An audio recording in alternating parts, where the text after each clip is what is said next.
Welcome to Radha channel. ನೋಡಿ friends, ನಾನಿವತ್ತು cabbage chutney ಮಾಡಿ ತೋರಿಸ್ದೆ. ನಾವು ಕ್ಯಾಬೇಜಿ ಸಾಂಬಾರು ಪಲ್ಯ ಎಲ್ಲ ಮಾಡ್ತೇವಲ್ಲ, ರೊಟ್ಟಿ ಎಲ್ಲ. ನೋಡಿ, ಚಟ್ನಿ ಒಂದು ಹೊಸ ನಮೂನಿ. ನಮಗೆ ಬೋರ್ ಆದಾಗ ಸ್ವಲ್ಪ ಹೊಸ ಐಟಮ್ ತಿನ್ನುವಂತ ಆಗುತ್ತಲ್ಲ, ಹಾಗೆ ಅದಕ್ಕೆ ನಾನು ಇವತ್ತೊಂದು ಕ್ಯಾಬೇಜಿ ಚಟ್ನಿ ಮಾಡಿ ತೋರಿಸ್ತೇನೆ.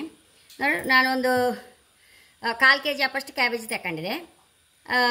ಅದನ್ನೀಗ ನೋಡಿ ಸಣ್ಣ ಮೂರಿ ಇಟ್ಕೊಂಡಿದೆ. ಈ ಫಸ್ಟಿಗೆ ಅದಕ್ಕೊಂದು ಮಸಾಲೆ ಹುರ್ಕೊಂಬ. ಒಂಚೂರು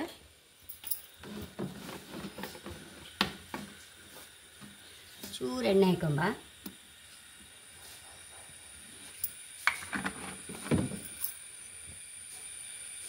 ಸಾಸಿವೆ ಹಾಕಂತ ಇದ್ದೆ. 2 ಟೀ ಸ್ಪೂನು ಮೆಂತ್ಯ ಹಾಕಂತ ಇದ್ದೆ. ಖಾರಕ್ಕೆ ತಕ್ಕ ಒಣಮೆಣಸು ಹಾಕಂತ ಇದ್ದೆ. ಹುರ್ಕೊಂಬರ್ತೇನೆ ಫ್ರೆಂಡ್ಸ್. ಒಂಚೂರು ಸಾಸಿವೆ ಹೊಟ್ಟುತ್ತಾ ಇರುವಾಗ ಬೆಳ್ಳುಳ್ಳಿ ಹಾಕೊಂಬ. ಒಂದು 7-8 ಬೆಳ್ಳುಳ್ಳಿ ಹಾಕೊಂಡಿದೆ.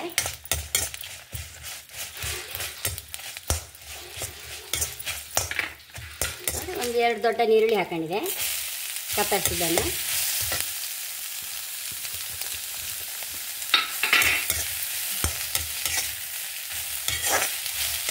ಒಂಚೂರು ಬೇವಿನ ಹಾಕೊಂಡಿದ್ದೆ.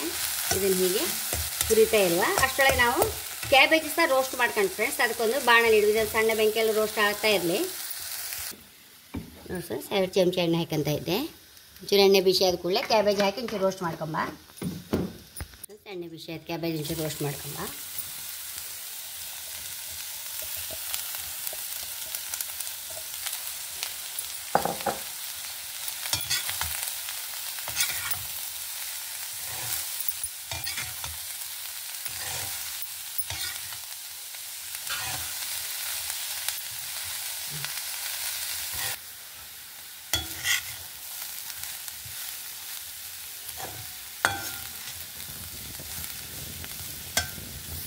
ಸರಿ, ರೋಸ್ಟ್ ಆಯಿತು. ಹಸಿ ವಾಸನೆ ಸಹ ಹೋಯಿತು. ಇದನ್ನೀಗ ದೊಡ್ಡ ಬೆಂಕಿಯಲ್ಲಿ ಹೀಗೆ ಫ್ರೈ ಮಾಡ್ಕೊಂಡು ಬಿಡ್ತು ಫ್ರೆಂಡ್ಸ್. ನೋಡಿ, ಲಾಯ್ಕ್ ಆಯಿತು. ಇದನ್ನೀಗ ಕೆಳಗಿಟ್ಕೊಂಬ. ನೋಡಿ ಫ್ರೆಂಡ್ಸ್, ಒಂದು ಬದಿ ಮಸಾಲೆ ಸಹ ಒಳ್ಳೆ ಫ್ರೈ ಆಯಿತು. ಇದನ್ನೀಗ ಮಿಕ್ಸಿಗೆ ನೋಡಿ, ರುಚಿ ತಕ್ಕಷ್ಟು ಉಪ್ಪು, ಒಂಚೂರು ಹುಣಸೆ ಹುಳಿ. ಇದನ್ನೀಗ ಮಿಕ್ಸಿಯಲ್ಲಿ ಹರ್ಕೊಂಬರ್ತೀವಿ ಫ್ರೆಂಡ್ಸ್. ನೋಡಿ ಫ್ರೆಂಡ್ಸ್, ಮಸಾಲೆ ಪೇಸ್ಟ್ ಮಾಡ್ಕೊಂಬಂದಿದೆ. ಅದನ್ನೀಗ ಈ ಕ್ಯಾಬೇಜ್ ಒಟ್ಟಿಗೆ ಹಾಕೊಂಡು ಬಿಡುವ.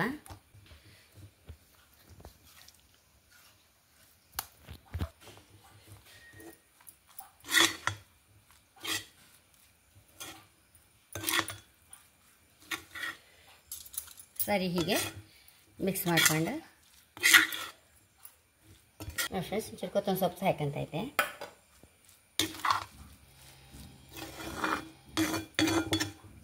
ಇದನ್ನೀಗ ಬೌಲಿಗೆ ಹಾಕೊಂಬ.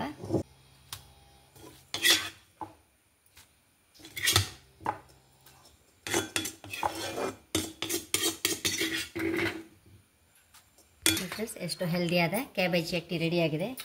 ಅದನ್ನು ಒಂಚೂರು ಈ ಕೊಚ್ಚೆ ಕನ್ನಕ್ಕಂತೂ ಸೂಪರ್ ಆಯ್ತು ಫ್ರೆಂಡ್ಸ್. ಇದು ಹೀಗೆ ಮಿಕ್ಸ್ ಮಾಡಿಕೊಂಡು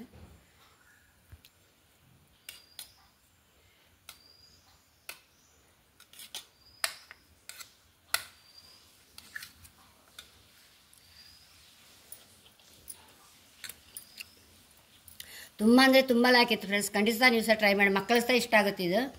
ಸಾಧಾರಣ ಕ್ಯಾಬೇಜ್ ಹುಳಿ ಎಲ್ಲ ಅಂದರೆ ಮಕ್ಕಳು ಹಾಕಂತ ಇಲ್ಲ. ಹೀಗೆ ಒಂದು ಸ್ಪೆಷಲ್ ಚಟ್ನಿ ಹೇಳ್ರೆ ಗೊತ್ತಾಗೋದಿಲ್ಲ ಅವಕ್ಕೆ, ಅಷ್ಟು ರುಚಿ ಇತ್ತು ಫ್ರೆಂಡ್ಸ್. ಹಾಗೆ ನನ್ನ ಚಾನಲ್ ಇಷ್ಟ ಆದರೆ ಸಬ್ಸ್ಕ್ರೈಬ್ ಮಾಡಿ, ಲೈಕ್ ಮಾಡಿ, ಕಾಮೆಂಟ್ ಮಾಡೋದಂತೂ ಮೊದಲೇ ಬೇಡಿ. Thank you.